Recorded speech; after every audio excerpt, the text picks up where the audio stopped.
हे टेक्नॉलॉजीमुळे प्रचंड मोठ्या प्रमाणात बदलतं आहे आणि त्याच्यामध्ये खूप मोठ्या प्रमाणात ग्रोथ करण्याची संधी या तंत्रज्ञानाने दिलेली आहे। आणि नीती आयोगाच्या रिपोर्टमध्येही हे म्हटलेलं आहे की याचं प्रमुख केंद्र हे महाराष्ट्र बनू शकतो। ती महाराष्ट्रामध्ये कॅपॅसिटी आहे। पुण्याचा विशेष उल्लेख मॅन्युफॅक्चरिंगचं हब म्हणून या ठिकाणी केला आहे आणि बिटवीन मुंबई आणि पुणे हा जो सगळा आपला कॉरिडॉर आहे याच्यामध्ये आपल्याला ॲडव्हान्स मॅन्युफॅक्चरिंगच्या संदर्भात कशा प्रकारे आपलं हब तयार करता येईल आणि कशा प्रकारे एफिशियन्सी वाढवता येईल, मोठ्या प्रमाणात रोजगाराची निर्मिती करता येईल, व्हॅल्यूज तयार करता येतील, अशा प्रकारचा संपूर्ण हे मिशन त्या ठिकाणी मांडलेलं आहे। आम्ही देखील त्यांना सांगितलं की हे जे काही नॅशनल मिशन आता तयार झालेलं आहे याला अनुरूप एक स्टेट मिशन आम्ही तयार करू, ज्याच्यामध्ये अर्थातच पुणे हे आमचं एक महत्त्वाचं सेंटर असेल की ज्या ठिकाणी आम्ही ॲडव्हान्स मॅन्युफॅक्चरिंगचा जो काही विचार आहे तो या ठिकाणी करू। यासोबत त्यांनी एक अजून मुद्दा मांडलेला आहे की जगातली पहिली global institute on advance manufacturing ही आपण सुरू केली पाहिजे, तीही महाराष्ट्रात करण्याचा मानस हा नीती आयोगाने बोलून दाखवलेला आहे आणि आम्हीही त्याला अतिशय सहर्ष स्वीकारलेला आहे।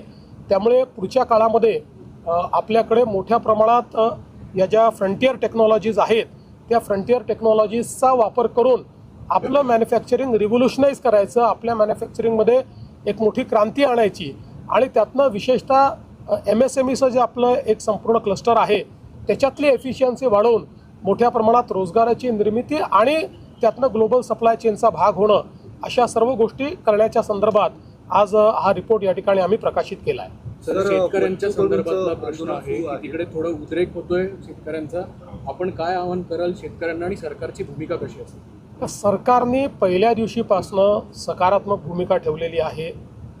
आंदोलनाच्या आधी देखील आम्ही बैठक बोलवली होती, आपण चर्चा करून यातनं ज्या गोष्टी शक्य आहेत त्या करू अशा प्रकारे आम्ही सांगितलं होतं। पहिल्यांदा बच्चू कडूंनी त्याला मान्यताही दिली होती, त्यानंतर त्यांनी अर्ध्या रात्री मला संदेश पाठवला की लोक जमा होतील, आम्ही असणार नाही, याच्यामुळे अडचण होऊ शकते, त्यामुळे आम्ही काही बैठकीला येऊ शकणार नाही। त्यामुळे मग आम्ही ती बैठक रद्द केली। आजही बावनकुळे साहेबांनी त्यांच्याशी संपर्क केलेला आहे। शेवटी त्यांनी इतके वेगवेगळे प्रश्न मांडलेले आहेत, ते प्रश्न असे नुसते आंदोलनाच्या माध्यमातून त्या ठिकाणी सोडवू शकू अशी परिस्थिती नाही आहे। त्याच्यावर चर्चा करून त्याचा रोडमॅप तयार करावा लागेल। त्यामुळे त्यांना चर्चेचं निमंत्रण देखील आम्ही दिलेलं आहे। आणि यासोबत आता काल आपण बघितलं असेल तर खूप मोठ्या प्रमाणात लोकांनाही त्रास झालेला आहे। रस्ते अडवल्यामुळे पेशंट्सचं खूप मोठी ओरड आपल्याला पाहायला मिळाली। अनेक लोकांनी सोशल मीडियात पोस्ट केलेलं आहे की कशा प्रकारे त्यांच्या पेशंट्सला वगैरे त्या ठिकाणी त्रास झालेला आहे। त्यामुळे माझं आव्हान आहे की त्यांनी चर्चा करावी, अशा प्रकारचं डिस्रप्शन करू नये, लोकांना त्रास होईल अशा प्रकारच्या गोष्टी त्या ठिकाणी करू नये।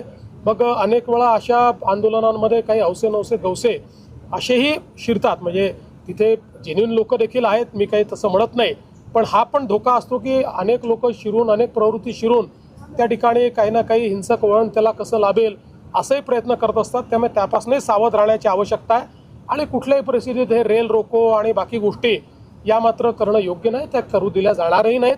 त्यामुळे आमचं स्पष्ट आव्हान आहे, शेतकऱ्यांच्या प्रश्नावर आम्ही सकारात्मक आहोत। या सरकारने 32,000 कोटी रुपयाचं पॅकेज दिलं आहे, पैसा शेतकऱ्यांच्या खात्यामध्ये आम्ही देतो आहोत।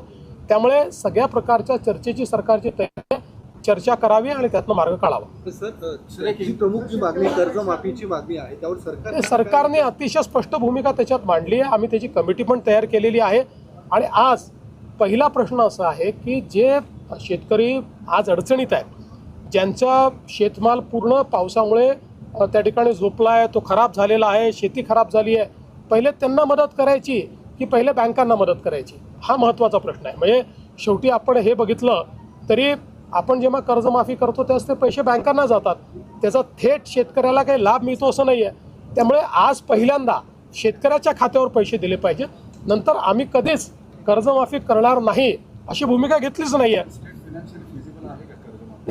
त्या संदर्भात म्हणूनच म्हटलं योग्य वेळी आम्ही त्या संदर्भातल्या जे काही निर्णय करू। आज पहिली आवश्यकता काय आहे, आज जी आवश्यकता आहे त्याच्यावर विचार न करता आपण बाकी गोष्टींवर विचार करणं। आज शेतकऱ्याच्या खात्यात पैसे गेले पाहिजेत, ते पैसे जाणं सुरू झालेलं आहे. एक इंटरेस्टिंग इलेक्शन आहे ऑलिम्पिकची.